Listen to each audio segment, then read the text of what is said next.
국민 여러분, 안녕하십니까? 여기는 대한민국 대표 정치 전문 플랫폼 한국정치TV입니다. 허영 경희대 석좌 교수는 우리나라 헌법학 최고의 석학으로 손꼽히는 학자입니다. 특히 허영 교수는 1972년 경희대학교 법학과에 입학한 문재인 전 대통령을 직접 가르친 대통령의 스승이기도 합니다.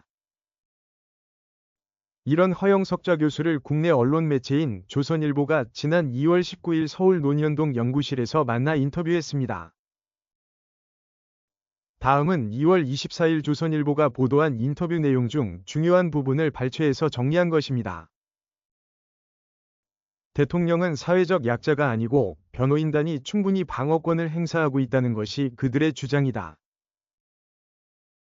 그 방어권을 충분히 행사해 체포와 구속을 면한 사람이 이재명 대표 아닌가? 그런데 국민이 뽑은 대통령이 3분위 발언 기회를 달라고 하는데도 헌재가 거부했다.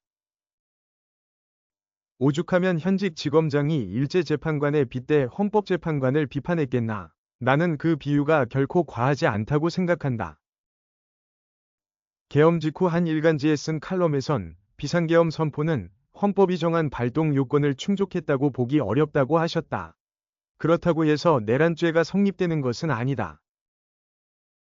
왜 그런가? 비상계엄 선포권은 헌법이 대통령에게 부여한 국가긴급권 중 하나다. 또한 지금이 국가 비상사태에 준하는 상황인지 판단하는 것은 대통령 고유의 권한이다.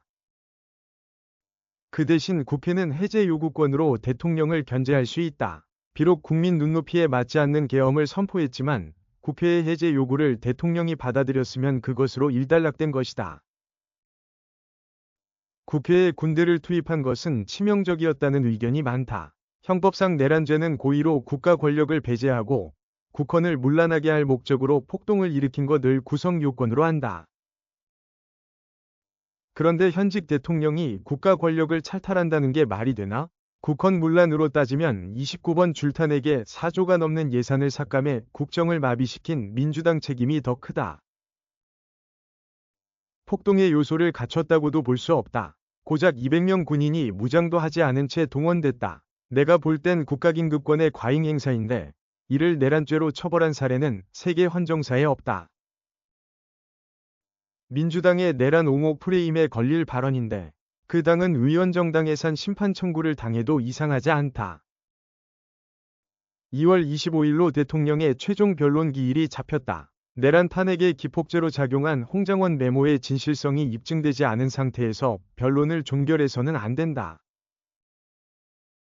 필적 감정과 함께 메모를 정서했다는 보좌관의 증인 채택, 곽종근을 회유했다는 의심을 받는 국회의원을 불러 대질 신문하는 등 실체적 진실을 밝힌 후 평의에 들어가야 한다. 개헌 목소리도 높다. 1987년 체제의 수명은 다했다. 대통령 결선제, 4년 중임제를 도입해 민주적 정당성을 강화해야 한다. 국회의원의 불체포 특권을 폐지하고 면책 특권도 제한해야 한다.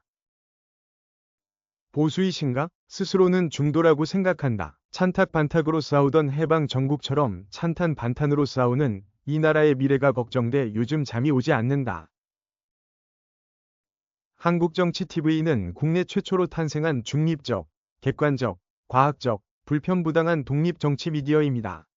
여러분의 구독과 알림, 자발적인 후원은 채널의 제작과 운영에 큰 힘이 됩니다.